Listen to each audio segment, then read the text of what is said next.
Welcome to A State of Mind. This is Julian Royce.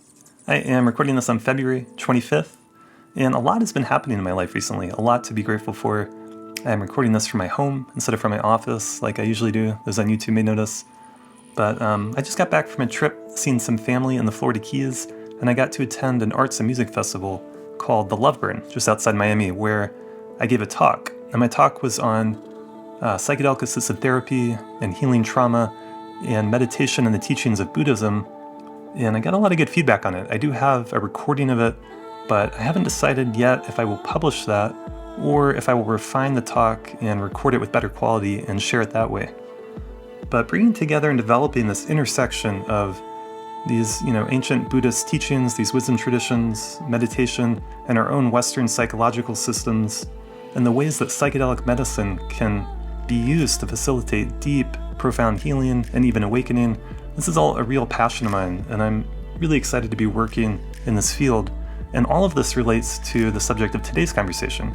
Today I'm speaking with Keith Martin Smith. He is a longtime meditator, a martial artist, and the award-winning author of 5 books, including A Heart Blown Open, which is an incredible book about the amazing life of a Zen master named Junpo Roshi, so I can highly recommend that book. And so check it out if you haven't. I've heard rumors that it will be made into a feature-length film, so I really hope that that is true. And Keith is the author most recently of the book called When the Buddha Needs Therapy. And in our conversation, we talked some about that title. It's a provocative title. It's a great book. I can also highly recommend that one. And for those who've been listening to this podcast for a while, you may notice this is Keith's second time on the podcast. So the first time was way back, episode number 27, which was published in October of 2019. So if you scroll back through the episodes, you can find that one and listen to our first conversation together. And this is really exactly the type of conversation that I envisioned having when I first created this podcast. I noticed I felt more excited and inspired after talking with Keith than before, and I really value that. That's such a gift of podcasting. Having 2 or more minds come together, the synergy, the integration, the share of ideas, made me think about David White's notion of the conversational nature of reality, that we could look at reality as this ongoing conversation, a give and take, a back and forth between us and the world around us, and really with all life throughout time and space, that we're all affecting and influencing and in a sense creating each other together. So, without further ado, I bring you Keith Martin Smith.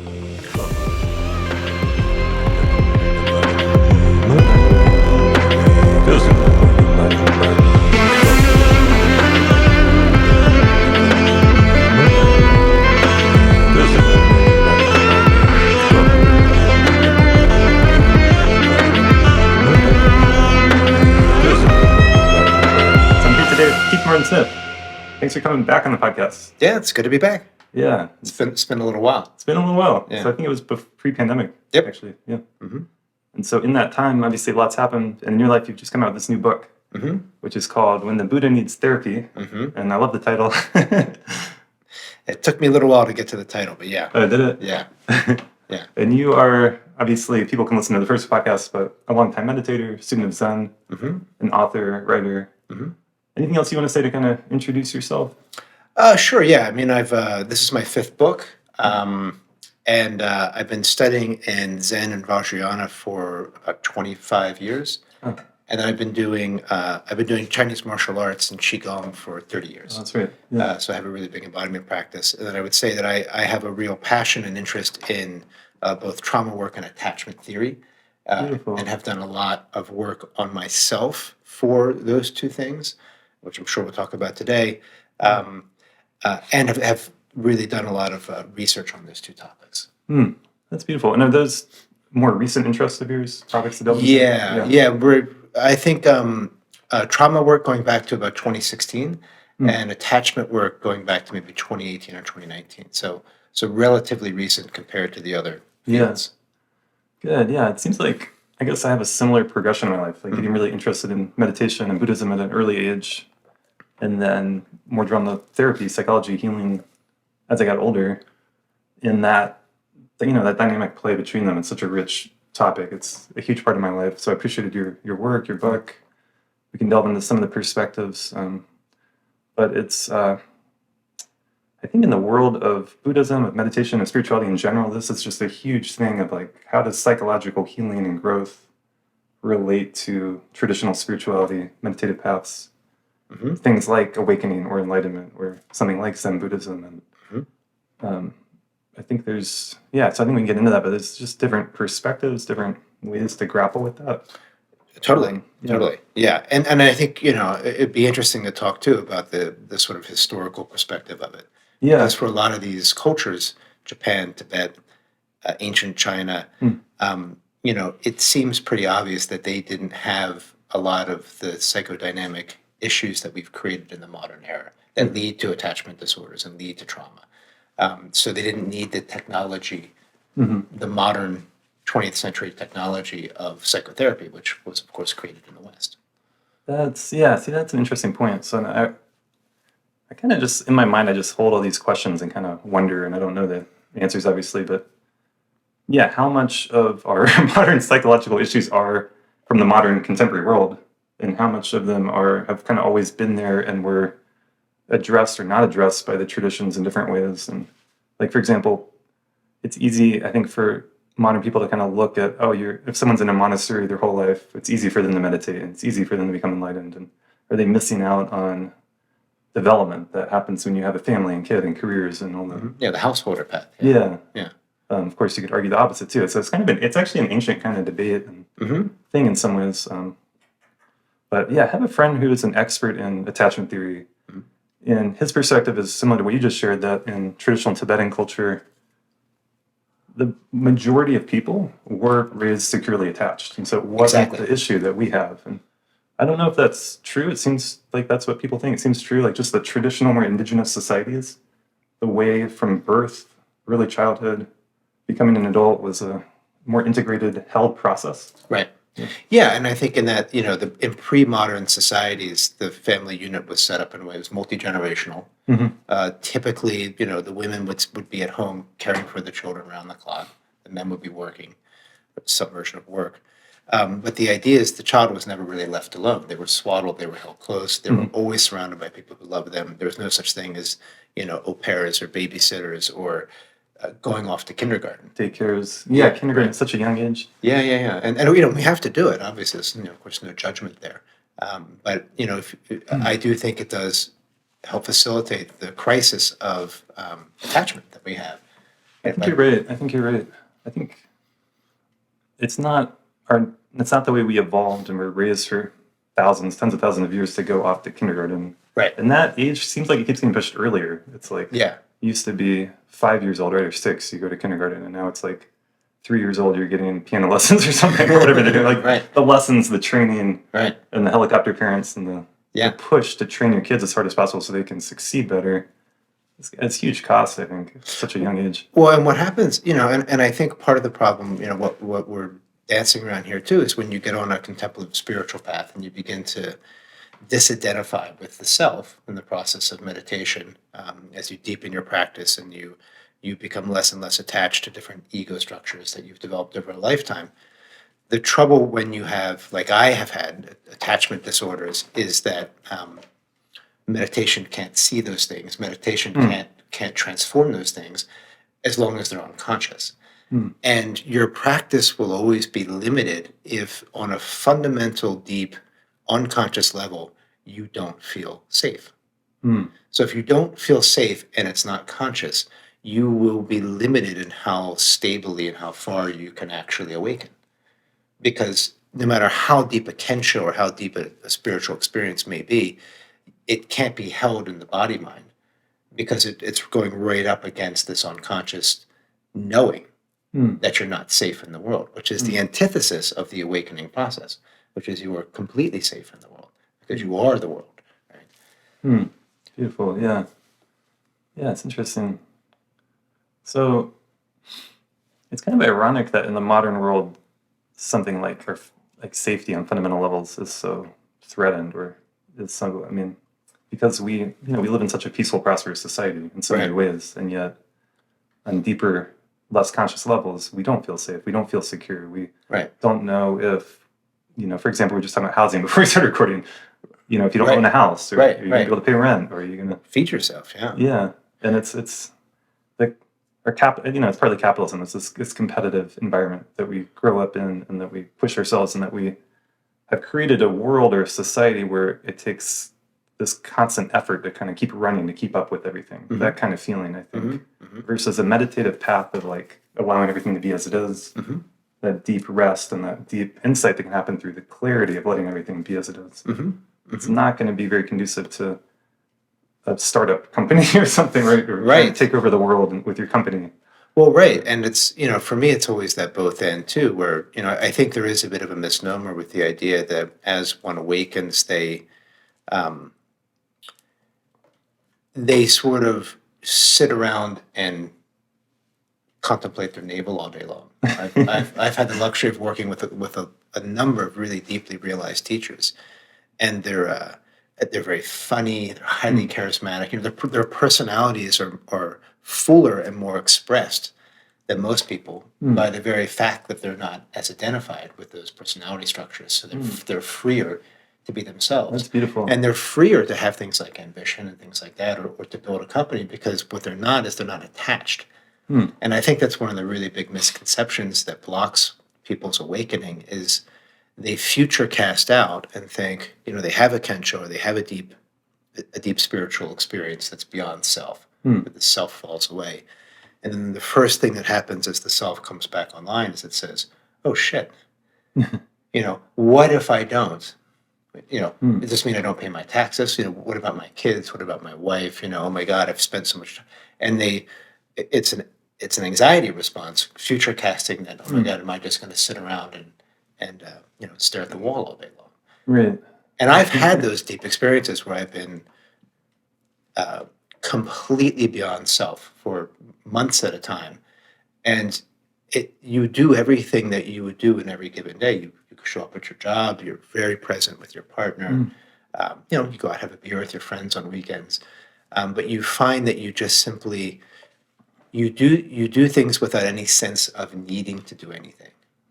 Beautiful. Yeah, I love that. And so for me, the difference would be I would come home saying, rather than saying putting on Netflix or picking up a book, I actually would just sit in a chair and be very content to just sit in a chair. See, that's beautiful. We have so much time, actually, if we took out watching the news and TV and social media. Right. Hours of the day.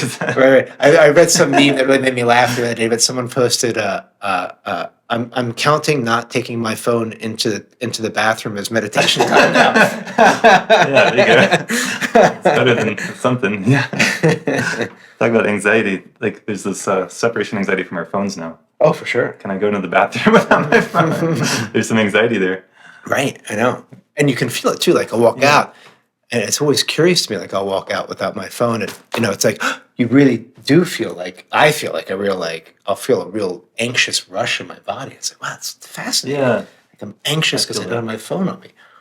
Well, so to go off what you just said, someone who's awakened, being able to do a lot in the world, be more effective. That's totally in the traditions. Like, for sure. So, and that's what meant to be coming from compassion. Like pure compassion, exactly. Like the activity in the world, but I think part of it is like, if you're not holding on to your sense of self, then you're not holding on to a lot of fear. And so then you can take the chance. Maybe you start a company, maybe it works, maybe it doesn't, but you don't have all the egoic fear of looking like a failure. Right? There's a little bit more permission. There's I mean, a lot more permission. Well, I mean, yeah, so one of the central tenets of my book, what I talk about is, I think another misnomer for people on the path is that there's a real sense, like a lot of the students that I work with, that people want to be liberated from life. And they take the idea of the Buddhist teachings and they want to be liberated from suffering. And in my experience, that's not what the traditions are teaching us, and that's not what the awakening path is about. We don't awaken from life, we awaken through life completely. And that means through all the parts of life. Conflicts, old age, sickness, and death, but it's like, but all the things that we think we're trying to get away from, we don't actually get away from those things. We just transform our relationship to those things. Beautiful. Yeah, I love that. Right. So, and so the idea of getting away to, there's a great quote from Adashanti. I heard him speaking maybe a year or two ago. And he said 95% of the questions that I get are all about the same thing. And the question is, how do I get away from this present moment? in one form or another. In one form or another, right? And say, how do I get away? Because he always gets asked, well, I had this experience then, how do I, and his pointing out is always the same, like, where are you right now? What you're talking about something, an awakening experience 2 years ago. So what? What's happening right here? Yeah. It's interesting with spiritual teachers. It's so easy to say something like that, but Adyashanti and some of the great masters, they seem like they're able to make people have a sense they're living that, right? For sure. Yeah, I mean, I think certainly with him, he's, in my opinion, he's very much walking the walk. I mean, I think he is highly realized, Yeah. Yeah. Well, so I guess while it's on my mind to go back to this thing around psychological development, attachment stuff, trauma, and traditional societies, of course, they would have their share of traumas. And I'm thinking about like Tibet in particular, but maybe there's an equivalent with Japan, but of like very young children were sometimes taken and recognized as a reincarnated master. A 3-year-old, they would be put in a monastery, so they were removed from their family. Or a lot of people were put in monasteries at 3, 4, 5 years old. It was almost like families couldn't care for this many kids. They would offload them. That's right. And so the monasteries were a family system. That's right. But they must have had, there must have been some attachment issues happening with some of that. So. I mean, it would depend, right? It would depend what kind of care they received in the monastery. So if they were given loving, complete, full, being held in all the different ways that a parent would hold them, they might not. Be fine. They might not, and in fact, in some ways, they might be treated better in the sense because they would have access to better food and they're being educated and. They're part of this whole. They're part of this whole big world. So I don't know. I'm not really sure. I guess the other thing in those cultures, it was very respected to be a part of a monastery. Oh, absolutely. And so that's something our culture doesn't have. We don't share that, but that's something that I think is often subconscious or unconscious. But just the social status we give things. Yeah. And you went through this hard thing, but it was worth it, and you're able to give back, and you feel proud of your position in society.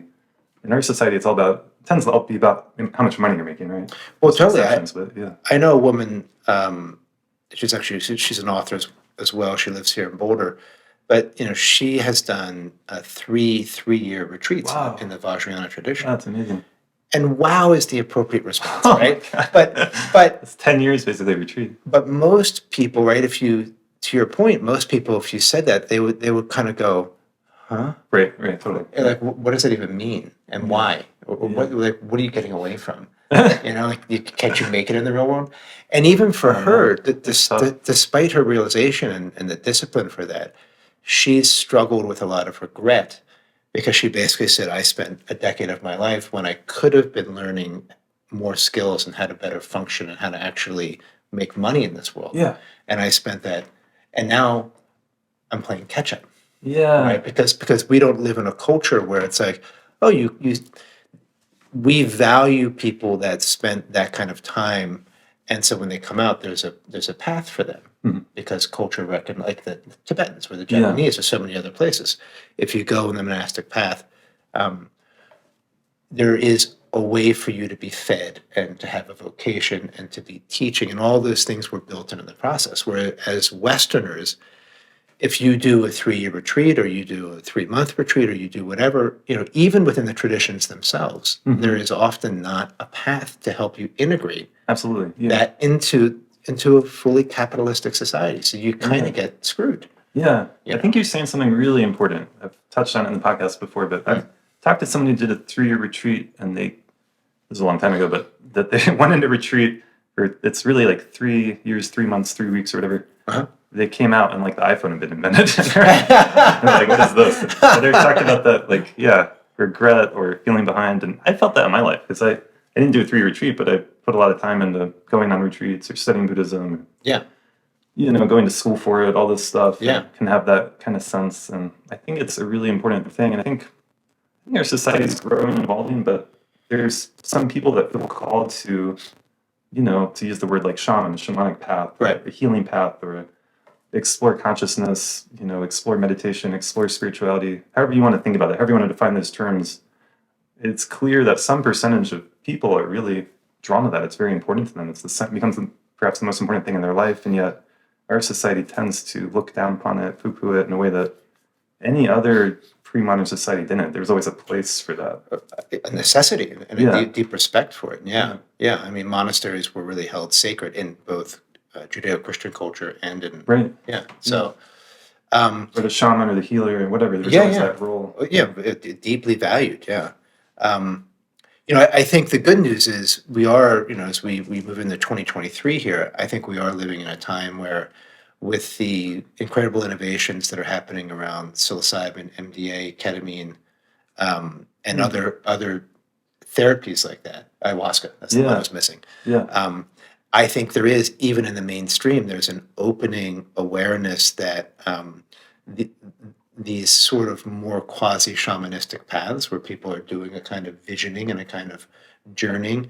I mean, the data sets are overwhelming how effective these things are against treating PTSD, against treating attachment disorder, against treating all kinds of things, obsessive compulsive depression. And so I think even in the cynical, skeptical West, there is an opening, because they're realizing when these medicines are done in a clinical setting, they're less effective than when they're done in a ceremonial setting, which is also what the research is showing. That's cool to hear that. Yeah. Scene and setting. Michael Pollan's book, How to Change Your Mind.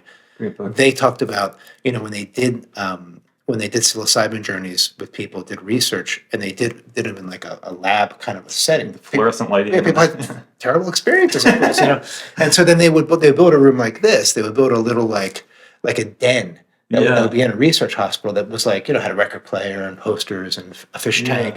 And then they would take them on journeys there. Yeah. And they noticed that they would have a much more profound experience. Totally. The scene and setting. And then it's a pretty short extrapolation more than if you have an ayahuasca ceremony being run by, say, a Peruvian shaman who's trained, who can hold an energetic container. And then with the music, suddenly, I think there is a growing appreciation for the role of the esoteric, which is beginning to come through. Which I'm sort of excited that we get to live through this time. Yeah, I think you're absolutely right. I think it's really growing. It's really happening. I think psychedelics. People talk about the psychedelic renaissance or revolution. We talked about that on the podcast, and it's a pretty big part of my life. And it's just, I think it gives people a permission slip to open up to new ways of seeing things, new realities, and not, and obviously more than that, it changes your reality. It changes your mind in such a fundamental way that you are forced to recognize the power of consciousness. That consciousness is what our world is, what we experience, and you can see that one way or the other so clearly. And I think it's helping our culture to shift into some new ways of being that we need. But your example of, let's test LSD or psilocybin in a laboratory with the bright fluorescent lightings and guys in lab coats, and the walls are all this horrible color, and you're in an uncomfortable chair, and like terrifying. How I'm nervous already just hearing that. I mean, how disconnected from your environment you have to be to even conceive of that. It shows the pathological cutting off from natural systems in nature that we have in the West, that it wouldn't occur to them that maybe we could do a good clinical setting, but it could be outside. Yeah. Does it have to be in a fucking laboratory? It's amazing that this is like a scientific discovery. We're so advanced, we're discovering that it matters your environment that you're in. I mean, it's like LSD 101, right? Scene and setting. Yeah. It's good. I guess we can pay some respect to the pioneers of the 50s and 60s who... Like Stan Grof, he was doing pioneering psychedelic research in the 60s, and I guess it was the Czech Republic back then. Yeah. If memory serves. I think he's you're from the Czech Republic. He's amazing. He is amazing. Yeah. I guess he's got to be in his 90s now. So I saw him talk in 2017 in Oakland, and I didn't have any expectations going in. A ton of people there, big auditorium. His talk was 100% Tibetan Buddhism. He even put up the Wheel of Life. Oh, wow. And was talking about the different realms you can be reborn in according to the tradition. And he's like, all of this, he's written all that LSD research, but it's like, man, this guy is like speaking the Dharma. Like, I didn't expect it to be that in alignment with traditional Buddhism. And he's a psychiatrist. I mean, he's a Western trained psychiatrist, not a therapist. So it's beautiful when I think someone that is educated that deeply in the Western model, and they're able to come to appreciate the Eastern wisdom And really, and this is what my book is about, and what a lot of people are doing now. This idea of integrating, Yes, because the yeah. West has a lot to offer. Yeah, absolutely. We have so much to offer, Yeah. and so much to learn. Yeah. And so for me, it's when we really begin to blend these two models with a lot of intelligence and care and nuance. It makes so much more possible for us as practitioners, as humans, than was possible a generation ago. Yeah, absolutely. Yeah. Yeah, it's an exciting time. Yeah. I love that word integration, obviously. I think, it's, to me, it's like come to represent like the most fundamental, important part of the path of growth. Like, if you're talking about having these, like in your book, you do a beautiful job talking about these powerful spiritual experiences. Right. And then there's like, the experience, and there's coming back to your normal life, and that And how unintegrated they were. Yeah, yeah. Yeah. I think a lot of people can relate to that. Yeah, I think so. Especially in a culture that doesn't, as I say in the book, had all these sort of spontaneous spiritual experiences that began happening as I was a teenager, and there was no reference point for me then. Literally, like I didn't know anything about Buddhism. I'd never read mystical Christianity. Yeah. So I was really concerned that I was going crazy. Yeah. Because I didn't know anyone. Nobody was talking about it. Nobody.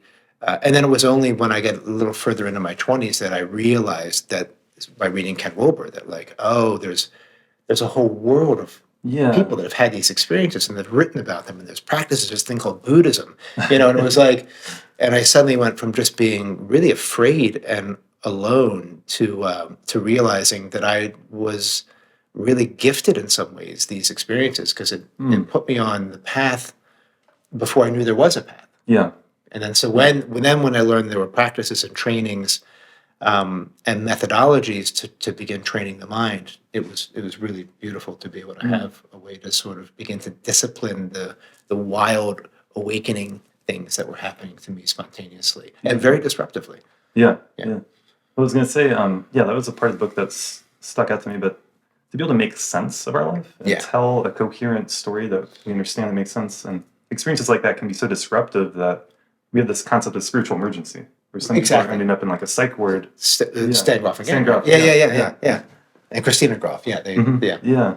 But I think that's a real thing. And I've talked to some people that had a kind of breakdown from an intensive meditation retreat, or obviously it can happen with psychedelics. It happens all the time. Unfortunately, it's like kind of the shadow side.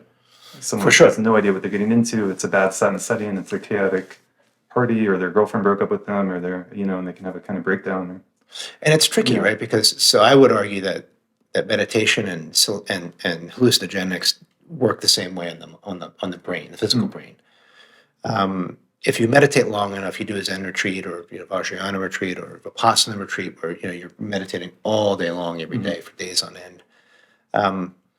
The default mode network of the mind, the thing that makes you, makes me, and that network gets very disrupted when you're sitting by yourself and you have nothing to reflect back the stories that, and the narratives and the opinions and the valuations and all the things that make you, which is really just the way your neural pathways are conditioned to responding. Our brains are very similar. Your brain just reacts to stimuli different than mine. That's why you're different than me. And meditation and hallucinogenics disrupt that network. And so suddenly the brain has a lot more neuroplasticity. And so you're open to experiencing all kinds of things, including the numinous, including the quote unquote spiritual, the transcendental. And it can be very disruptive to someone who doesn't have a strong enough ego to be able to withstand the dismantling of that ego. There's nothing more terrifying than when you have the experience of losing the self. It's very liberating and empowering, but when the experience fades and you come back, if there isn't a strong ego that understands, as you said, has a context, a map to put it in, and if your ego isn't strong enough to be comfortable with it being dissolved, right, that can lead to all kinds of psychosis or I've seen people go have complete psychotic breaks on Zen retreats. Complete psychotic break.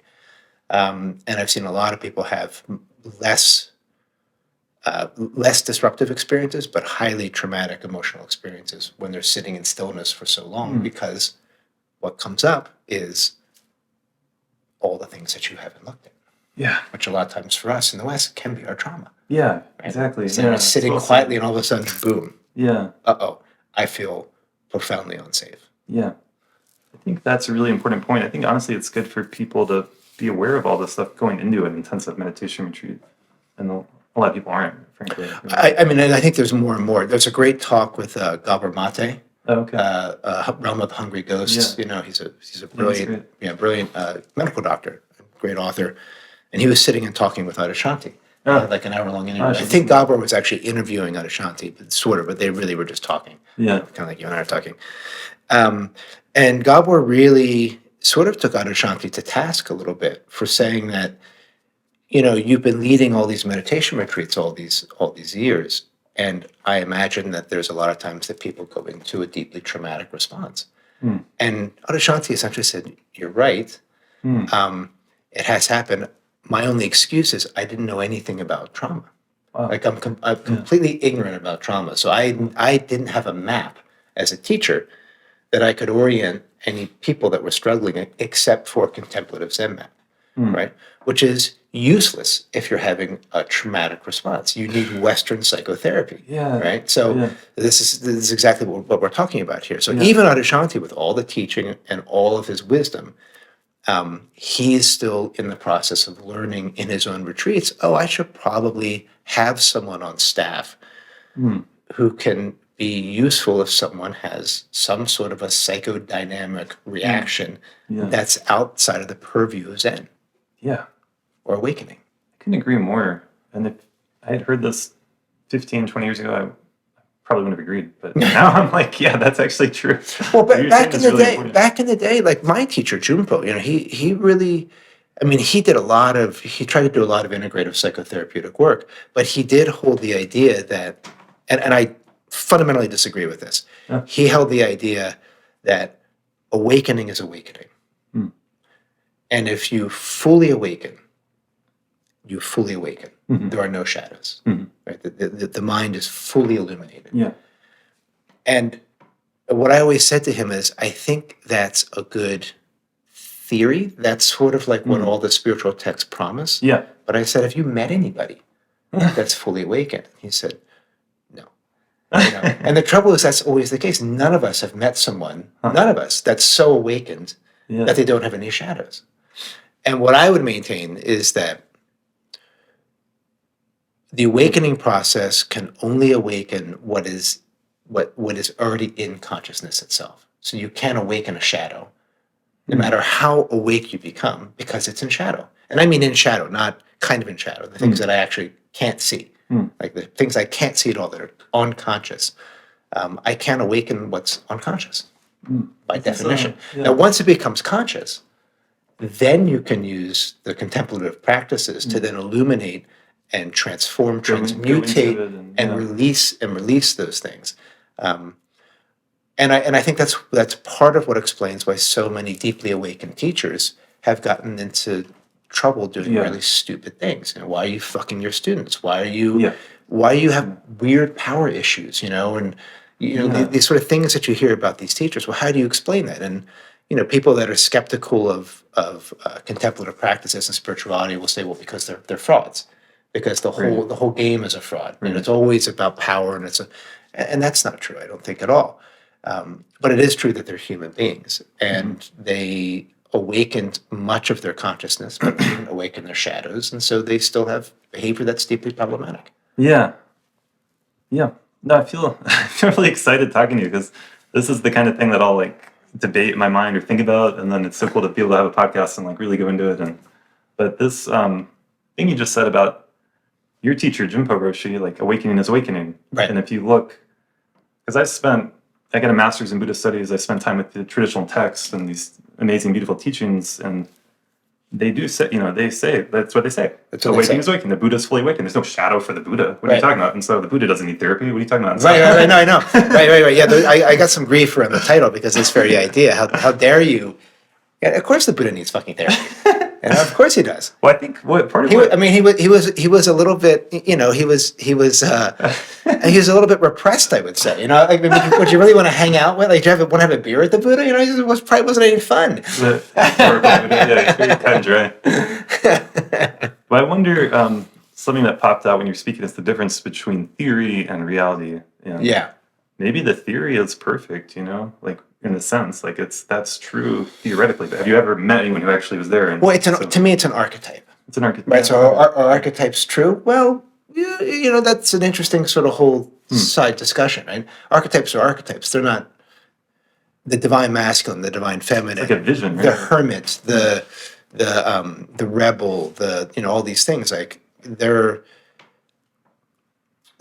true in that we can embody their energy to a certain point in different parts of our lives. And I think the fully awakened Buddha is just an archetype. It's not meant to be. I think there's a real problem of historical projection where people want the Buddha or want their teacher to be perfect. And a big part of what I try to talk about in the book, that we as practitioners, we need to be willing to hold our teachers accountable to their shadows. It's no longer enough to just blame the teacher when they screw up, but it's like, well, what were you doing? Why did you expect your teacher to be beyond their humanity? Yeah. That's on you. That's your responsibility. That's not their responsibility. Now, they may be playing into it, right, but it's your responsibility as a student to look at your teachers with some degree of skepticism. Yeah. And if that teacher believes that there's such a thing as fully awakened, I look at their behavior really closely and see what they're up to, because you're probably going to find some behavior that's problematic. Sure. That's shadowy. Yeah, I think that's a good point. I think to give them credit, the traditions, traditionally had a lot of more accountability than we might think and give them credit for. And they would be criticized. I mean, if you were the abbot of a monastery and you were considered enlightened and people were making offerings to you, you also had hundreds of monks who were watching you all the time. You didn't have a lot of private time. And there was also Dharma combat was a real thing where you would another monk would come in and listen and then be like, this guy's full of shit. Yeah. And then challenge your right to be the head of that school, Dharma combat, where it was like, so there was a kind of a martial element to it, if you will, at least in Japan. I don't know about Tibet. I think there was in Tibet in the form of the debate. And then I know like the Hindus and the Buddhists, they had beautiful debates between them. Yeah. And it was taken very seriously historically. Like if you lost the debate in public, you had to convert to the other person's school. That's right. It was a huge deal. The consequences were very real. Very real, yeah. Yeah, and so in that sense, there was that to me, that's the accountability, that you weren't just going to go and open a school and begin training, and people would just go, great, we'll just let this teacher do their thing. Like people were going to come by, listen to you, watch what you're doing, look at your students, and challenge you if they didn't feel that your insight was deep enough. Yeah, it's so important. I think when I think about integration, integrating with the world, one of the biggest things in my life has been both and instead of either or. Sure. And so I keep coming back to that. It keeps coming. I had a therapist I worked with who would often, because when you're talking about your problems or issues, it's often this and this, but, and you would say, well, what about this and this and that's really changed my life.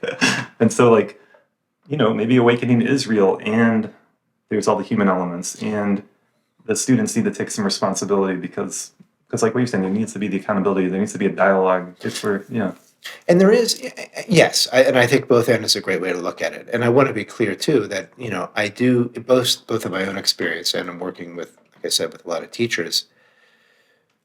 The really highly realized teachers their disidentification with the self can really free them from a lot of the neurotic trappings and psychodynamic problems that might plague the rest of us. I've very much seen that as well. So I don't want to imply that every teacher out there is doing something shady in the background. I have seen something close to what Jun was talking about, the idea that deeply realized teachers, the nature of their egoic consciousness gets transformed in that process, and it is different than a normal person's consciousness. Yeah. And so, I think it's really important to say that. I think that, I agree with that completely. I think that deep transformation, awakening is totally possible. And it's, to me, a very complex, very nuanced thing because there's such a big role in how we interpret and how we understand, and it can become so relative. Is this particular action, is this particular thing that happened good or bad? That can be a complex question. And I can give different examples of it, but and then you get into a problem, where good and bad, you do eventually in your practice transcend the idea of good and bad. Right. Where you realize that's just part of the relative ego game anyway. Well, there is no good and bad, right? I mean, from a certain perspective, things just are. Here's an example just to throw out there. I'm not particularly taking sides, but what's his name? Sogyal Rinpoche was a very revered Tibetan Lama. He apparently was about to give a big Dharma, Buddhist teaching on this big group of people. Sogyal Rinpoche. Sogyal, the Tibetan Book of Living and Dying. Yeah. So one story I heard about him is he's about to give this big talk, and they're preparing for the talk, and he's up there in the front, and there was a nun who was serving him, and he punched her in the stomach because she did something wrong. And then he went up and gave his talk, and people were kind of outraged. And then later, other scandals around him emerged, and this story emerged as an example of his abusive behavior. Yes. But I read an interview where the interviewer talked to the nun, and she was like, "Oh, that was a great teaching for me. He's my most revered holy, guru." So from her point of view, at least as she's expressing it, that wasn't a negative, bad moment of abuse. That was a moment of teaching. And so I'm not taking sides. I'm just pointing out the role of perception. And that does get tricky. That's actually that's a great sort of opaque thing to sit with. My teacher Junpo, we had I'd been training with him for 3 or 4 months, and I met him at this house, and we sat literally like knee to knee in a zazen posture, and eye gazing. Oh wow! So just he's there, and he has a bell between us, a Japanese bell. And he's ringing it, right? So he's saying, just follow the sound to silence, and he's just locked into my eyes. So for about 45 minutes, we're there, just staring in each other's eyes, and he's watching, he's waiting, and after about 45 minutes, my mind went completely clear. Complete samadhi, no self, just one face looking at itself, one Buddha. Yeah. And as soon as that happens, he sees it, and he raises an eyebrow, and he says, "Can anyone make you angry?" And I was there in this luminous state, and then I thought, and I looked, my posture collapsed, and I thought, well, yeah, like my girlfriend, and I start telling a story about, she makes me angry and I go from this luminous state to this very contracted, very much in my default mode network, Keithness. Yeah. And as I'm speaking, he takes the wooden mallet, and he comes up, he raises his arm, and he strikes me right across my temple, like really hard, like enough that it turns my head to my right. And I sat there stunned, right? So I was raised in a corporal Catholic environment. It was like corporal punishment and some backhanding and male elders, and so I have a huge trigger around that sort of like punishing patriarchy kind of a thing. And I'm a highly trained martial artist, so he hits me, and I'm sitting there, and I'm thinking, I can't believe this old fucker just hit me like. Never again. Like, I don't let people treat me this way. And this rage, this white hot rage comes up in my chest. And I think I was going to throttle him. I turn back to him, and he has tears in his eyes.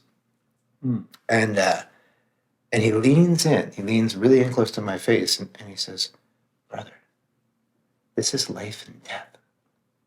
Get it." Jeez. And I saw, boom, that no one had ever made me angry. That I'd always chosen anger. As a response. As a response to deeper feelings, but that I was never the victim of being made angry or being made to feel anything. Wow. Right? So it was a pure transmission, a true transmission. But he struck me in the face with a mallet. Yeah. Like from a certain perspective. If someone just had a video of that, right, they'd be, well, that's abusive. Right. He's abusing his students. But from your point of view, that was it was one of the most transformational moments of my entire life. That's amazing. Yeah. So I don't know when Yeah. when Soyo punched this nun in the stomach, I don't know Yeah, I don't know either. what that relationship was between the two of them. Right. I don't know if he was transmitting. He could have been being an asshole, Right. right? I don't I know. didn't pour my tea right or some bullshit. Yeah. I mean, and you just, Possible. Yeah. but her experience of it is more relevant than my opinion of it. Yeah, thank you. Yeah, that's fair to say. Yeah, that's a good way to say it. It's her life. I mean, yeah. That's a beautiful story. Thank you for sharing that. I'm just imagining the vulnerability and strength on the part of Jumpo to do that, right? He had a great, so I wrote his memoir in 2012 called A Heart Blown Open, and that story's in it. And when I did a book reading, I read that part of the book as part of the reading. He was in the audience. And so he comes up afterwards for the Q&A, and someone said as a question, do you hit all of your students? Ah. And so everybody laughs, he makes a few jokes. But he said, he said, I didn't hit him. He said, what happened was, we were sitting, we were locked in this thing, and I was dropped into pure awareness. And next thing I know, my hand comes up and strikes him across the face. Oh, wow.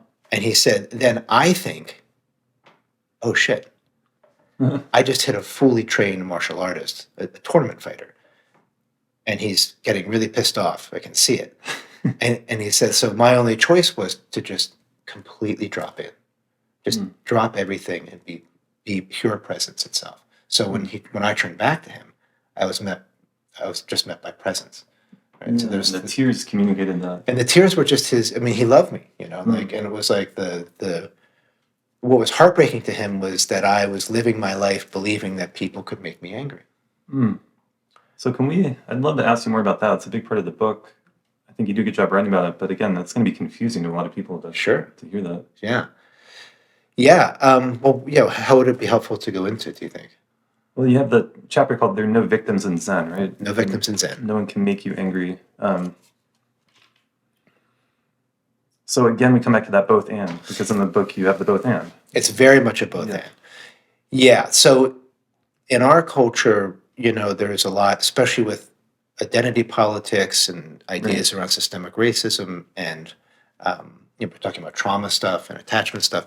So victimization is real, right? It happens, obviously. Yeah. I was victimized in some ways as a child. Certain groups and subgroups in our culture, Western culture, are victimized because of who they are, how they look, or their gender choice or whatever. That's all very real. And you want to be very careful that you don't remove the truth and the impact and the damage that's done when someone is victimized. So that's true.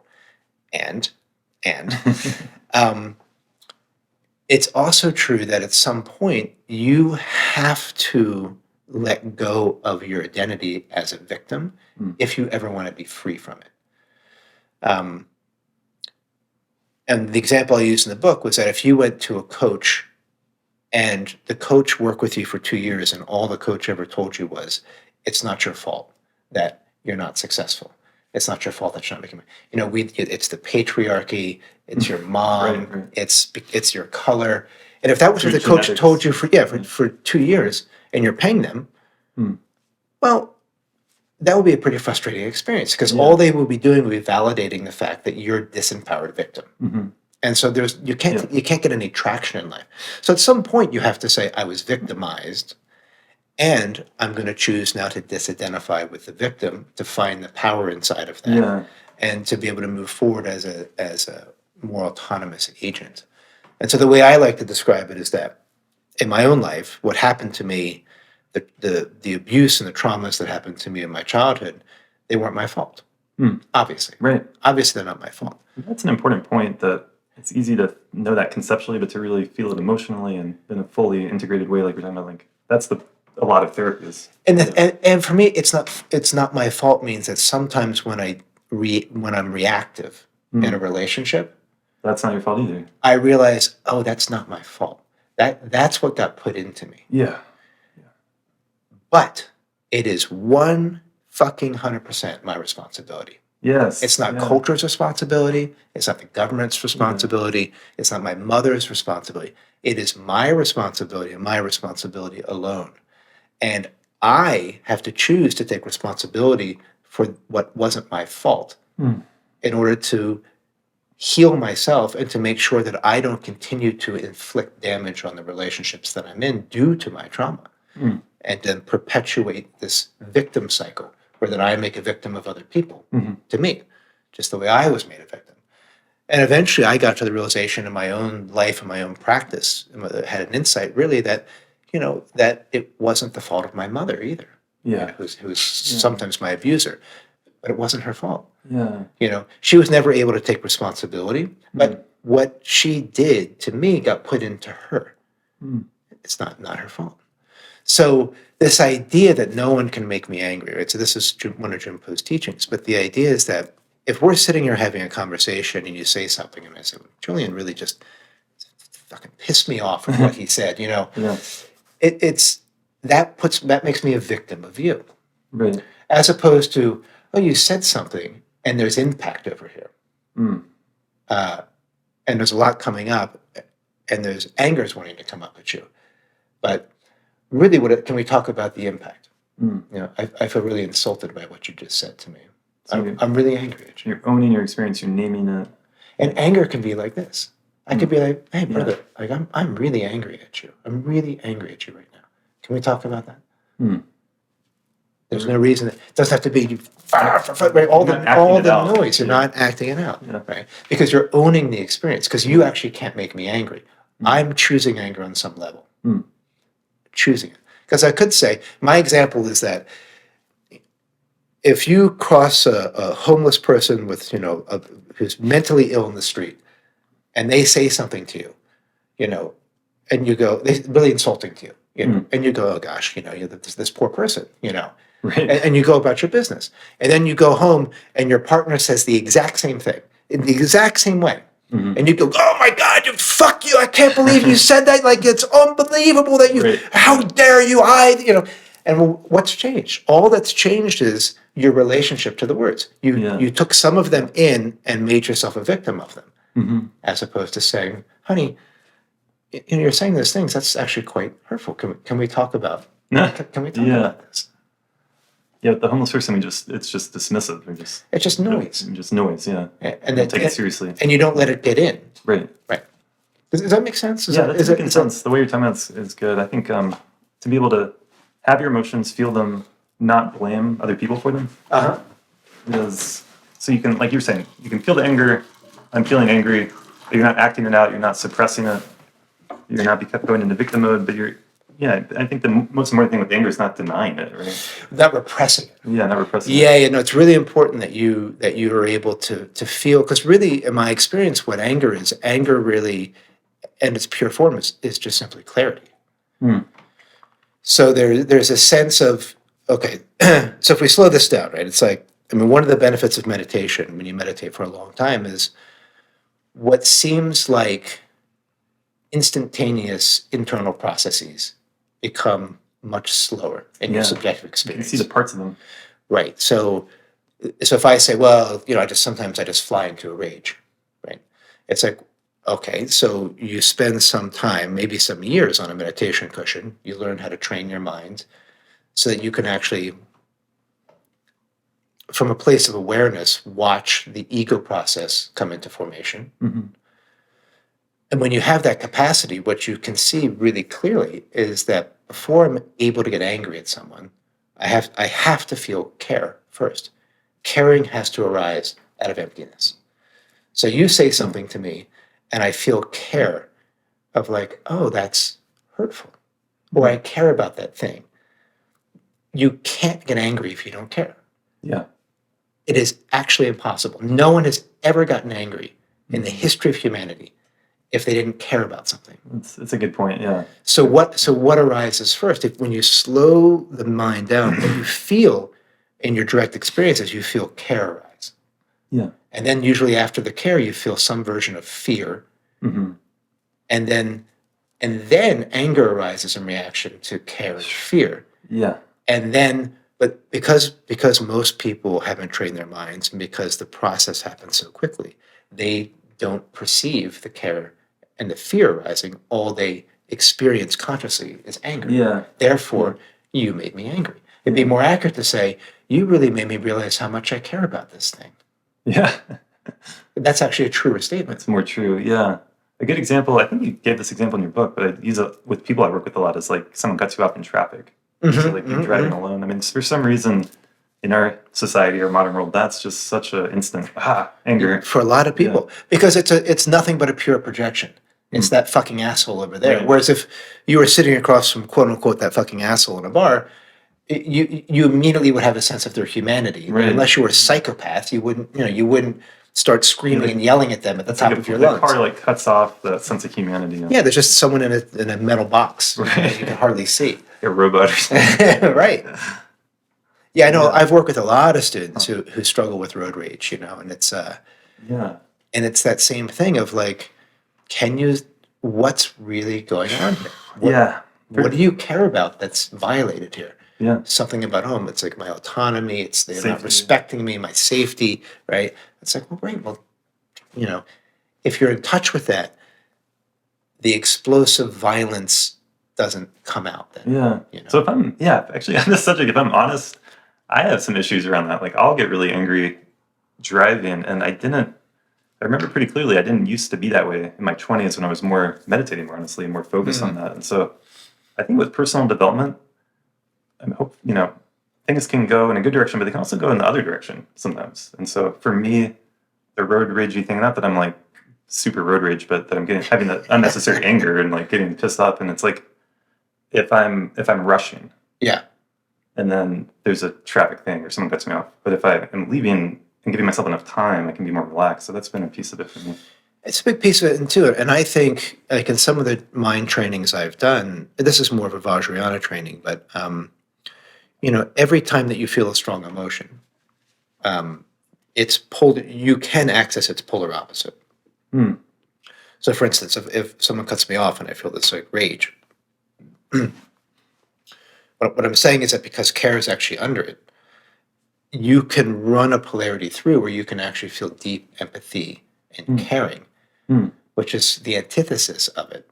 And they actually have to both be arising. Oh, wow. Yeah. Right? So that's part of the process. Whenever you have a strong charged emotion arise, you can train your mind so that you can sort of see through the tunnel. And even if you can only see a little tiny piece of what its opposite might be, if you can hold that polarity in your mind, you begin to train the mind to be able to begin to transcend the dualism of our ego consciousness. So you don't have to so something like someone cutting you off or a place where you fly into a rage can be a place of tremendous practice and insight. For sure. Because it's powerful fuel. You don't want to not have those things happen. You want those things to happen because if your mind is trained, that can be very much a path to awakening. Yeah, you get that attitude, that willingness to work with it, to wake up there, to bring more consciousness online. Yeah, because everything is as it is, and there can be no other way, right? By definition, it's like a Zen saying. Yeah. But if that's the case, then your life is as it is, and it can be no other way. So, in any moment, the guy cutting you off is part of things being the way they are. Why resist what is? So, what can you learn out of the experience? Because you're not gonna change that karmic interaction, except by taking ownership of your experience. Yeah, which is what I just said a moment ago. Right? Yeah. And there's probably some role in the way I'm driving, right? Well, sure. I mean, there could be like practical things to look at. But this all gets into, it's why in the book I talked a lot. I started the chapter off with identity politics because identity is, and especially a spiritual identity, is a huge problem on any genuine spiritual path. Not to have, you have to have an identity. If you don't have an identity, you're psychotic. But it's our attachment to our identities. Like I say in the book, that it isn't that what starts wars between countries isn't dueling ideologies. It's attachment to the dueling ideology. It's the belief that the Republicans are full of shit and that they're idiots and they don't deserve to exist. That's what causes war. As opposed to the Republicans hold views that I don't feel are in the best interest of our country moving forward. Yeah. Well, that's something you can sit down and talk to somebody about. Yeah. But Such an important point. they're idiots who don't know what they're doing, and they're the problem. They don't respect the women. They're destroying the environment. Right. Well, that's all great, but that's creating so much conflict inside of your own mind. You're at war in your mind with your projection of what a Republican is. Right. That is not going to work well on your spiritual path. Yeah, it seems like the polarities are driving each other farther apart, escalating, because on the other side is doing that same dance, and it's just getting worse and worse. And yeah, it's wild. We live in wild times, honestly.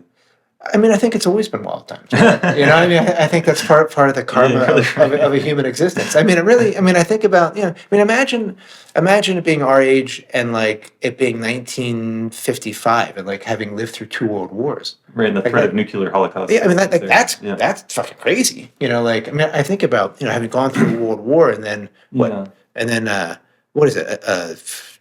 Less than 20 years later, another world war breaks out. Like, that's crazy. Yeah, that's insane. Literally insane. Yeah. Well, I think there's something to, I guess at any point in human history there was the threat of annihilation or destruction of your village or family or warfare. Sure. But there is something to be said for, since World War II, since the atomic bomb, we're living with this threat of existential destruction on a planetary scale that's new, actually. I mean, our ancestors didn't have that. It is new, and it's interesting because people, if you talk to any scientist, they'll tell you that the risk to humanity isn't climate change. Like, climate change at its worst would be very, very destructive for about 1 billion people, which is a lot, and that's a real problem. Yeah. But it's not an existential threat. Oh, interesting. But thermonuclear war is an existential threat. Like, that's still the number one. Like, that makes climate change like a walk in the park. It's amazing how we're not more worked up about it. I mean, that we're not thinking about it more. Well, I mean, I was raised because so I was born in the early '70s, so I was very much raised inside the purview of the Cold War, where it was the threat of nuclear war was something you were raised with, and everybody understood on a level that we were sort of sitting on a ticking time bomb, and so there was a lot of fear around. What happens if the Soviets or the Americans, or what if this gets out of hand? This could not just be catastrophic; it could be cataclysmic. Yeah, I think we're getting literally end the species, which isn't going to happen with. So I say that because I think we've come down out of the risk of a real global thermonuclear war. You think we've come down? Yeah, I think the risks now are so well known that you may have a rogue nation that would fire a bomb or something like that, but I don't think you're going to have the Russians and the Americans trying to annihilate each other.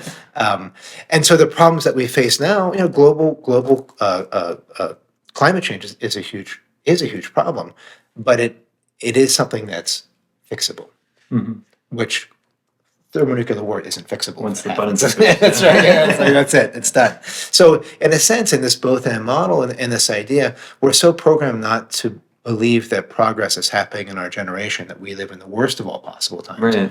And yet I think if you take any long view of history, you can see that, that things are in many ways getting better. Yeah. In a lot of ways. Well, so I was looking at your book, and you did a good job of like talking about the culture wars, and I forget exactly, I wrote it down, but like, a fascist is someone who wants to get rid of people on the opposite side or the opposing group, and that some people on the left have that same quality, right? And so just brought to mind, and maybe it's an obvious point, but like, rather than looking at things in terms of right wing, left wing, rather than looking at it in terms of belonging to the right group or not, it's like levels of development. For sure. Right? Like you could have like a lot of good political beliefs and that can make sense conceptually, but your level of development can be such that you're like, yeah, we should kill all the Republicans or whatever it is. Yeah, that's a real problem. Right? I mean, you could say that tribalism and conformity exist on the right and on the left, and I would say that it's tribalism. I'm in a clan, and if you're not in my clan, you are literally my enemy, and you're my existential enemy. So when I say tribalism, I mean it in that sense. Or conformity, the idea being that if you don't believe what we are the chosen people, and if you don't believe what we believe, then you are going to go to some version of hell. I think those two mindsets, those two developmental mindsets, are just as pronounced on the left as they are on the right. And to me, a lot of what we, the quote unquote woke culture has to do with really good, intelligent, nuanced, brilliant progressive ideals that have been co-opted by tribalism and by conformity. Yep. And so what happens is you have two people in a room, and one of them is really, big about cancel culture and wanting to make sure that you don't say things, believing you have bad ideas, wanting to shut you down. And you have the other person who's a really progressive liberal that believes in open dialogue, open thought. Yet, if you actually ask them, on the surface, they appear to have very similar beliefs because they both believe in certain things that sound the same. But how they believe in them is really different. Yeah, that's a good way to say it. How they believe in them. How they believe in them is really different. And so it's been a little confusing for those of us on the left because I think historically the left didn't have as much tribalism and as much conformity in it as it does now. And so, it's a curious time to be alive. It's weird to be with liberals that believe that you should, to me, censor ideas. It's like censoring ideas is not a liberal idea. It's like, no, debate the ideas in an open and honest way. And if you don't like the idea, have a better idea. Or otherwise, maybe that idea should be in the world if you can't defeat it. But silencing people, it's a very illiberal thing. So illiberal liberals. Very curious time. So, but to me, that speaks to a tribalistic and or conformist mindset. Yeah. So it comes partly out of fear, partly out of the media, but partly out of I don't think it's as widely recognized and known and talked about as it should be that we can develop morally, ethically our world understanding like that we can, like Ken Wilber and the integral theories are some of these like levels of development. Mm-hmm. Like I think we need more sense of that in our culture. Well, right. That's a perspective, an angle to like understand these dynamics that we can like, maybe you theoretically are caring for the most people, and that's why you're so worried about these issues, but your response is coming from that tribalism place. Well, that's right. And you could think of it as egocentric. Right. So if we talk about development in a caring sense, so there's egocentric, me. I care about me. There's ethnocentric. I care about my people matter the most. Then you could say then there's world-centric, which is like, well, all of us. And then you could say there's cosmocentric. When you begin to say that, it's not just humans, it's all sentient beings, and then even all sentient and non-sentient beings. Not just the animals, but also the waters and the sky. Yeah. So as the circles of care evolve, it's very obvious to people. It's very obvious when you see people that have a world-centric or cosmic-centric morality versus one that's ethnocentric. And to me, the culture wars are anyone that's engaging in the culture wars is in an ethnocentric moral view because it's my people are right, your people are wrong, and I'll go to war with you to prove it. Yeah. And whereas if you have a world-centric morality, you automatically transcend the divide as you look at it, and you see that like, this is heartbreaking that these people are at each other's throats, but they're arguing about so much, but they don't see how much they have in common. They can't see the bigger picture, which is that we're all in this thing together. Yeah. It's not as easy as that group is wrong and this group is right. It'd be great if that was true, but it's never true. Yeah. It's never true. It's only true from an ethnocentric perspective. Then it's true. Yeah. Well, good. Well, it's been great talking with you. Yeah. I'm trying to think of other things. There's a lot in your book. It's a great book. I highly recommend it. Thank you. Let me see. Let me pull up one of these quotes I got. Your dog is adorable, by the way. Oh, thank you. She loves to sleep while we're doing it.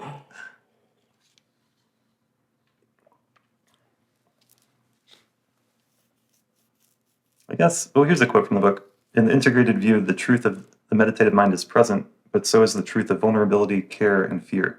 This creates a radical difference in how we approach conflict and disharmony. And I think that speaks to what we were just talking about. But again, the idea that awakening isn't leaving the world or meaning that you're never going to feel or experience these things or see them or be totally removed from them. Not at all. And that idea will prevent your awakening. Yeah, okay, yeah. I mean, it will be directly in the path. As I said, we awaken through life, not from life. So that means all your fears, all your oppressions, all your shit, that comes along with you. And you do disidentify with those things, as I said, as the awakening process unfolds, and you disidentify from your ego structures, you do disidentify from your neurotic tics and patterns as well. That does happen. Um, and it's still a good idea to do a good dose of psychotherapy. Yeah, to help the process. To help the process, yeah. And to I like basically what you to say. speed it along. So you do psychotherapy from the idea of not trying to fix anything and not trying to like be happier. The outcome isn't to like, this is a goal of self-improvement, right? So in my experience, you set that down. Therapy is done merely to bring awareness to places where there isn't awareness. That's it. And then that allows your contemplative or your spiritual practice to have a lot more teeth, because the spiritual practice then is about disidentifying, right? To getting to a place where you are looking at the world, or I should say, awareness is looking at the world as awareness. There is no self. That's what awakening is. It's awareness. Who awakens? Awakening awakens. Like, right? I don't awaken. You don't awaken. The Dalai Lama doesn't awaken. Like, we don't awaken. Awakening is already awake. Aware is already aware. As humans, we have this amazing capacity to drop into and look at the world as awareness itself. That's what awakening is. And in that process, there's a radical disidentification with any kind of egoic structure, including all the neurotic tics and patterns. So and yet they're always there. Yeah. Right. So you don't get you just don't set it down. That's the whole thing. It's through life, not from life. So even in that fully awakened process, or in this awakening process, the self still has to get picked back up, because you still have to pay your taxes, and you have to buy your groceries, and you got to pick up the dog shit, and you got to put gas in the car, and you feed yourself, and so there's always a process of disidentifying from the self, and then picking the self back up when you're actually doing things that you need to do in order to function in life. But with less and less identity with it. Yeah, so we can have these identities and different selves even without identifying solely as them. They're more like tools that we're using, ways of being, or structures in our consciousness that operate. Yeah, it's like clothes. I wore a black shirt today. I could have worn a red shirt. Right. But it's I might. When I teach martial arts, I hold a different persona than I'm holding here. Sure. Right. But I would never hold that persona when I'm with my partner. Sure. Right. Yeah. Right? So it's like so you have more freedom. I don't walk around thinking I'm a martial artist. That's something simply. You don't have to hold on to that all the time. Yeah. It's irrelevant, right? When I'm standing in front of my students, then that identity comes up, and I can communicate through that persona, but very consciously. Right? I'm choosing a persona for communication, and then when I'm done teaching, I set that persona down and I go back to something else. Right? And I think some people are more fused with a particular identity than others, but that's good. Well, so I wanted to ask you about. This is a big question. We can just see where it goes, or what thoughts, responses you have to it. But just the idea of these traditions, meditative, spiritual paths in our modern culture, that we're evolving, that this path of integrating awakening with all these different aspects of our life is becoming more and more complex, more and more nuanced, more and more information, more and more fields developing. And so this idea that, in some ways, like we were talking about with attachment, trauma therapies, different forms of therapy, that there's a kind of evolution and progress. I know a lot of people involved with traditional Buddhism, for example, who don't really see things that way. They don't see an evolution. They see awakening as awakening, right? And there's Well, I would say I think that's more of a viewpoint of a conformist viewpoint. That's like if you go to any church, a traditionalist or fundamentalist church, they also don't believe that anything is evolving or changing. Right. It's like, no, we have our good book, whether it's a Christian book or a Jewish book or whatever. Right. It's like we have our truth. And we're actually closed to any feedback that's outside of that tradition. And there are lots of Buddhists that are that way. Right. And I would say that's great. I don't think for the people listening to a podcast like this, those kinds of teachers are going to be very helpful to them because they're by definition not going to be integrating anything. And they're going to do the traditional Zen thing. So in a traditional Zen school, if you're struggling with psychodynamic processes, traumas coming up, attachment shit's coming up, they would tell you to go back to the Zendo. Right, meditate more. Right, yeah. It's like, well, I'm having visions of abuse when I was a child. go back to meditate more. Mm.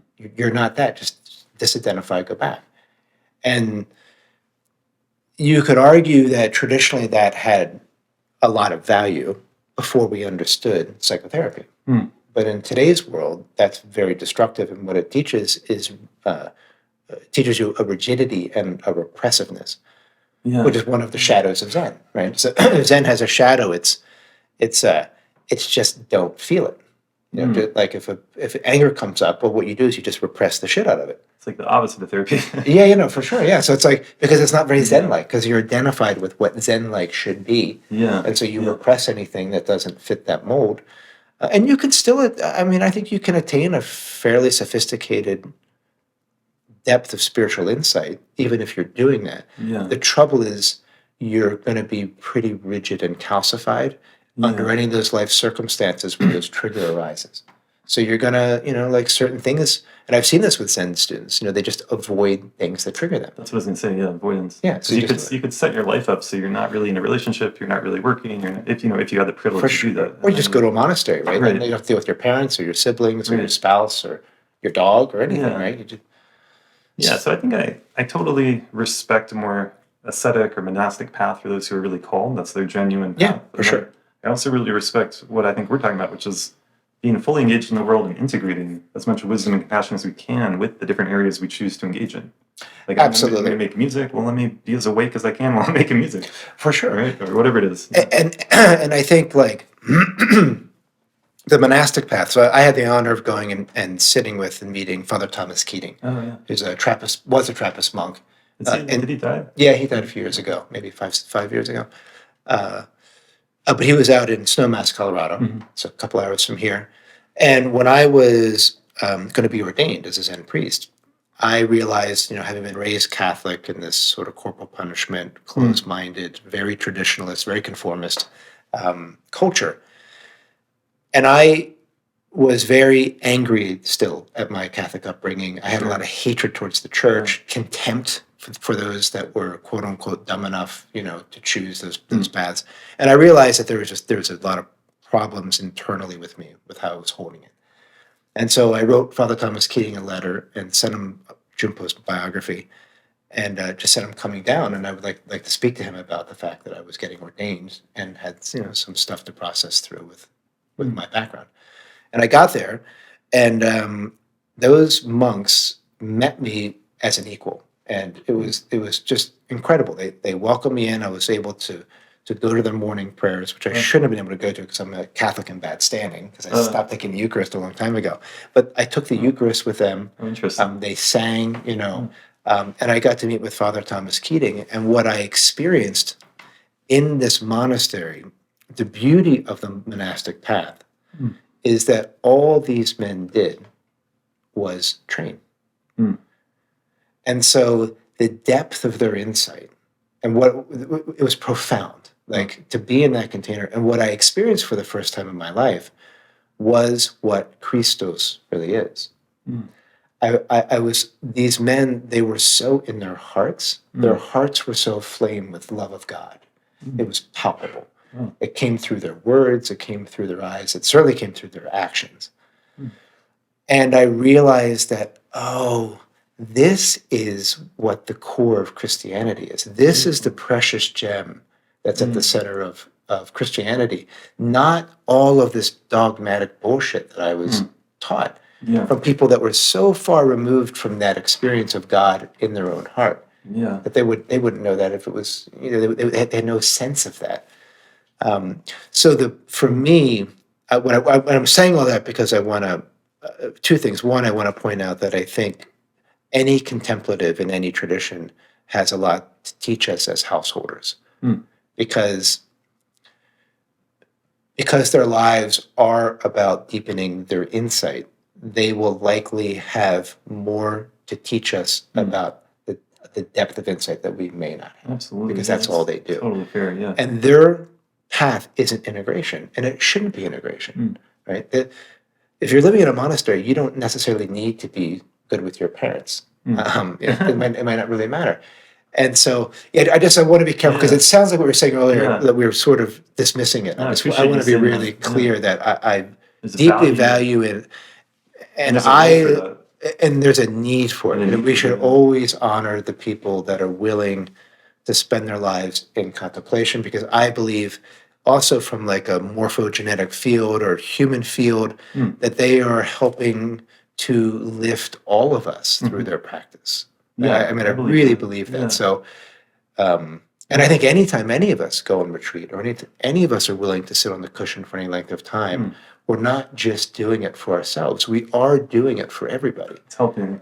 And so, and even if you try that on as a belief and you don't really believe it, but if you try it, it will change the way you sit, because you're not sitting for yourself anymore. I'm not going to meditate so I can wake up. It's more power. I'm going to meditate so that I can help raise the collective field of humanity.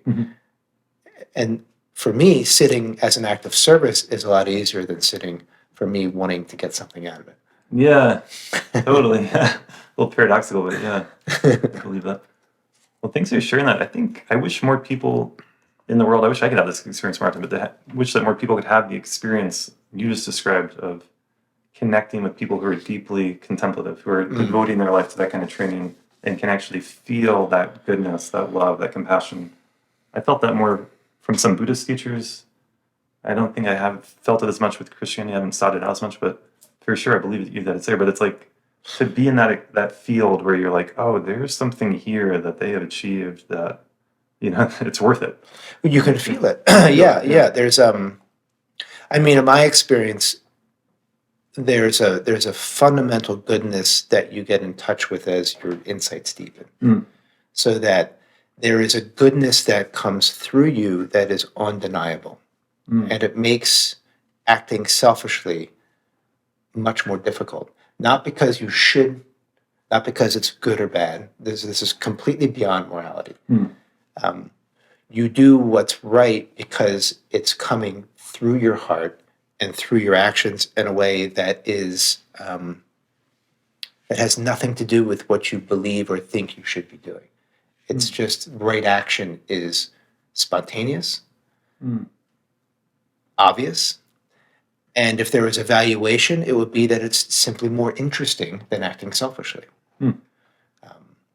But Jumpo, my teacher, the way he gauged the depth of someone's insight wasn't by how deep their mind was or how deep their insight was in a mental space. It was how vast their compassion was. That was his mark of, if you're truly awakened, he'd say, if you're truly awakened, let me look in your refrigerator. Yeah. And people go, what? And he'd say, well, you open your refrigerator. Do you have a lot of like agribusiness in there, like a lot of tortured eggs, from like big farms and like cheap meat and, or has your practice actually transformed to this world-centric thing we're talking about, where you realize that, part of my lived realization is that my relationship to all things matters. Not because it should matter, because it's fucking obvious. It's obvious. So might not mean I don't eat meat, but it would mean that I would source my meat as ethically as possible. I want to make sure that that there was consciousness in the process. It mattered to you, yeah. Because it matters, because it's, again, not because it should, not because it's the right thing, but because it's just undeniably true. Yeah, it's a big difference, yeah. So we have enough shoulds and should do this and should do that. We hear that a million times. And we tell ourselves that all the time, too, and Yeah. it doesn't really work, Totally. Yeah. But yeah, I love how we're kind of, what you just named about the value of someone who's devoted their life to meditation or prayer or contemplation kind of connects back to the beginning of our conversation, to have a role for the shaman, the healer, the meditator, to have a role for people like that. And I think you're right about the field, like the overall planetary. It's doing something on that scale for sure. Yeah, and that's one of those things that's sort of hard to point at with any sort of objective scientific lens. It's more of a felt intuition, but we are evolving. Our capacity to take increasingly complex perspective is clearly evolving. Yeah. 1,000 years ago, there was basically nobody that wasn't in a tribalist or conformist mindset. It was very, very rare. It was now most people in the West have evolved certainly beyond tribalism, and probably more than half or three-quarters have evolved beyond pure conformity. Conformity being fundamentalism, believing in the one truth, the one book. Me and my people have the one. We've got to figure it out. And if you don't believe what we believe, well, you're going to go to hell. So I need to convert you to save you. So I guess one piece about that, and I think I read Kendall, we talked about this, but that like we're all kind of born, the babies are born at square one. And so there has to be this educational process that's helping us move along this growth and development to get to what you're talking about. And we can't take that for granted. And I think when I think about human development now, I really see that like, for sure you can move in a positive direction, but like I said earlier, you can also move in a negative direction in different areas, like the different lines of development that Ken Wilber articulates, that you could grow a lot in one area and not grow as much in another area. And I think that, our fundamental nature is goodness or Buddha nature or Christ consciousness, all that for sure. And we have so much adaptability. The human being can go in so many different forms. Like we can evolve in so many different directions. I don't want to like make it overly simplistic as like a good direction or a bad direction, but I think there's truth to that. And it's like, can get in trouble if you kind of assume that, everything's moving in a good direction all the time overall. It's like, actually, not necessarily. Yeah, not necessarily. And by what metric? And, some things are unquestionably moving in a good direction. Sure. And other things are unquestionably not moving in a good direction. It depends where you put your focus. But we always have to be aware that as human beings, our brains evolved to be experts at seeing what's wrong. That's how we've survived. You don't survive by being like, hey, everything's great. Like the skies are clear and it's warm. And then but winter's coming, so you might want to be worrying about what isn't right, so you don't starve to death. Yeah. And so we have a huge cognitive bias towards seeing what's wrong in the world, which is great because it helps us fix what is wrong.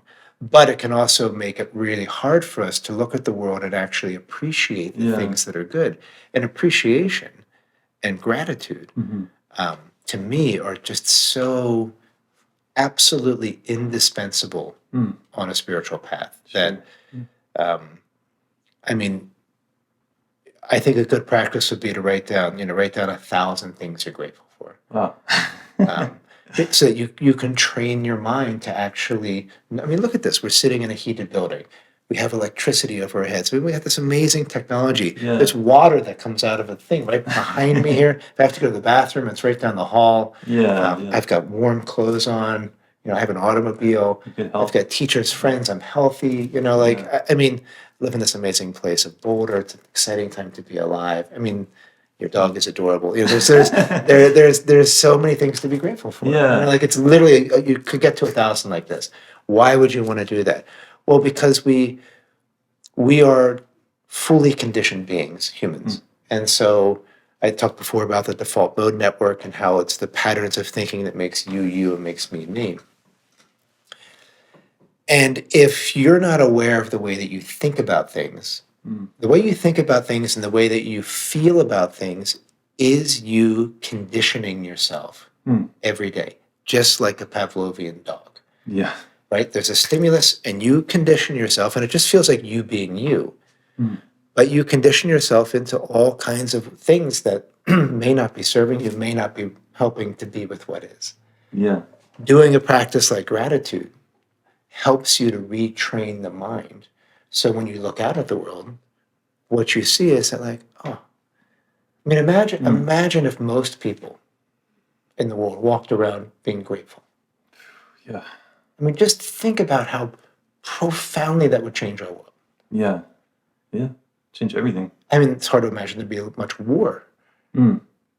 Yeah. Right. So simple practices like this, to me, are fundamentally necessary to help free ourselves. Because a lot of what my book is about is that we are fully conditioned beings. And we have a little window where we can be self-aware of that, and we can recondition ourselves through meditation, through something like a gratitude practice, through coming to understand that there are no victims that we are never a victim, although victimization may have happened to us. making that choice. There are ways where we can recondition ourselves so that we have a tremendous amount more psychological freedom to be in our world and to really make the awakening process much more effective. Yeah. Because we're not fighting all of these default ways that we think the world should be. Fuck you, world. I can't believe that you're doing this. It's like, well, you can get mad at the world all you want. You get mad at the other people you don't like, but it doesn't change anything. Your outrage doesn't do anything. It doesn't help anybody. All it does is reify your suffering. Yeah. That's it. Yeah. That's a good way to look at it. Like, what's helpful? I come back to that question a lot. And What's helpful? Just being angry, just being outraged, just being negative, just being, yeah. I mean, outrage is, it's exhausting, right? The outrage machine, it's like, oh God, someone else is outraged about something. It's like, so what? Yeah. What good are you doing? Right. The good you're doing is you're making yourself feel like you're doing something when actually you're doing nothing. Yeah. That's the truth. Yep. And not only are you doing nothing, you're probably contributing to the problem that you're trying to solve. Yeah. Yeah. I think there's a lot there, but I think part of it is some people, maybe a lot of people, it's like you feel a sense of guilt or shame around allowing yourself to feel well, to feel good, to appreciate, For sure, to feel the gratitude that you're talking about.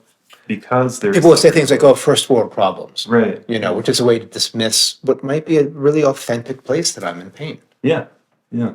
If I come to you for therapy, I'm like, "Oh, this is a first world problem." It's like, well, this is a problem. It's your life. It's your life, and it matters. Yeah. You didn't choose to be born in this culture. Right. You didn't choose to be born. If you come from money, you didn't choose that Yeah, more than you choose if you came from poverty. Yeah. You have the karma that you have. Yeah. Yeah. Stop blaming ourselves. And if I don't allow compassion for myself in my life, if I say, well, first world problem, who am I to, how am I ever going to have compassion for you? Yeah. Totally. If you're like me, it's like, well, I'd be like, well, you should stop whining. Like I do. I just repress it, and then have a few extra cocktails in the evening, so I can sleep. That's one way. And again, like, you're not helping yourself and you're not helping the collective when we do that. When you don't honor that your suffering has a right to be heard, and that by facing our suffering, that is the spiritual path, right? The Four Noble Truths, right? The world is suffering, but suffering has a cause. Face it, go into it, yeah. Right? If you address the cause, suffering can end. And of course, then they say, follow the Eightfold Path. But I like to make the world is suffering. Suffering has a cause. If you understand the cause, suffering can end, and the cause is I. Yeah. And when you understand that all of your suffering is caused by I, you can end your suffering. You won't end your pain. That's not part of the human contract, but you can end your suffering. And I love the Shinzing Yang equation for suffering. That suffering is pain times resistance. Times resistance, yeah. Not plus resistance. Suffering equals pain times resistance. Yeah. And that's just true. I mean, to me, it's an absolute truth. Yeah, that's fascinating. Yeah, I agree. The thing around the I being the source of it that'd be a whole nother, it could be a whole nother podcast or books, or you can read a million books, but it's not that intuitively easy for a lot of people to just like click into that. Yeah, you have to have an experience beyond self. So if anyone's listening to this and that feels like a philosophical statement, maybe. Yeah. It's not a philosophical statement, it's an experiential statement. And you can have an experience beyond self through the short psilocybin or LSD, ketamine, they can give you experiences beyond the self. So you can have a chemically assisted way to have an experience beyond self. When you have an experience beyond self, there is no I.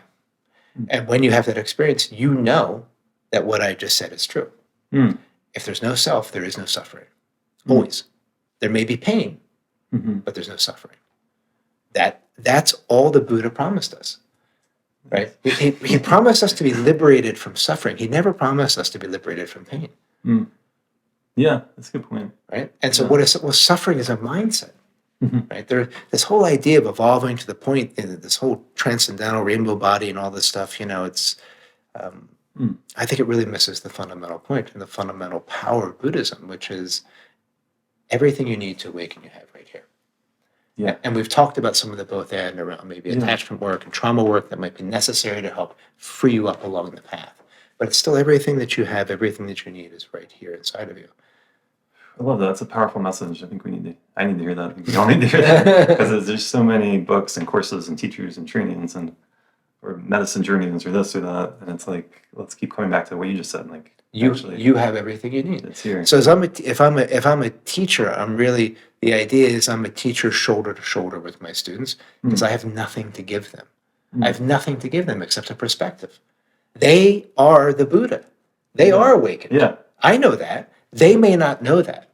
So then the process of teaching is, why would I be up on some kind of a pedestal? What am I selling? I'm selling them who they are. So there's nothing to be arrogant about or to give myself some special status around. Right? It's like we're fundamentally, not fundamentally, we are the same. The only difference is some of us know that and some of us don't. That's the only difference. Yeah. But even if you don't know it, it's okay because you are it anyway. so it still doesn't matter. Right? It's like it's just a matter of that's the difference. It's why Bud, Bud means awake. Awaken, yeah. Right? Bud, awake, awekening. Buddha, awakened. So to awaken from the dream. Yeah. Of a separate self. Awaken from a dream. Yeah. Right. So it's like we're dreaming that we're a separate self, but we're not separate from anything or anyone. That's all awakening is. Yeah. And when you realize that, your suffering ends. That's liberation. But you still die. You still die and realize that it might not give you the fancy house or the life of your dreams or whatever. That's right. Yeah. that might not be your karma. Yeah. Yeah. That's true. Yeah. Beautiful. This is a super rich conversation. I really appreciate you coming and sharing your wisdom and insight. Oh, thank you. I don't feel like I'm sharing wisdom, but thank you. I'm just sharing what I see, but thank you. I appreciate it. It was fun to talk about. Yeah, this is great. Thanks. And people can find your book. Do you want to mention a website or anything? Yeah, sure. Yeah, my website is just my name, keithmartinsmith.com. And When the Buddha Needs Therapy, it's available Kindle, print, and also Audible. So they can get it any way they want. Yeah. And I'm very accessible, so if people want to reach out to me, I always respond personally. So if anybody wants to contact me through my website, feel free. Beautiful. Thank you. Yeah. Thank you so much for listening to another episode of A State of Mind podcast. I work here in Boulder, Colorado as a psychotherapist, coach, and meditation teacher, and you can learn more about that at astateofmindcounseling.org. You can learn more about the podcast at our website, astateofmindpodcast.com, and you can also get a t-shirt, stickers, a hoodie like this one I'm wearing, and other goodies. Send us a message if you want those. Feel free to send us any feedback. If you'd like to support this podcast directly, you can do that at patreon.com/astateofmind. And another way that you can support the show is just to share it with friends, share it with family, post about it on your social media accounts, leave us a positive review on Apple Podcasts or Spotify. All those things make a big difference, and they're greatly appreciated. And I really appreciate everyone who listens to this, who sends us a message, who shows their support. We are at over 100 episodes now, and it's just been an incredible journey with this podcast. And I'm really looking forward to bringing you more great episodes, great conversations, and great content in the future. So stay tuned, and I will see you here next time.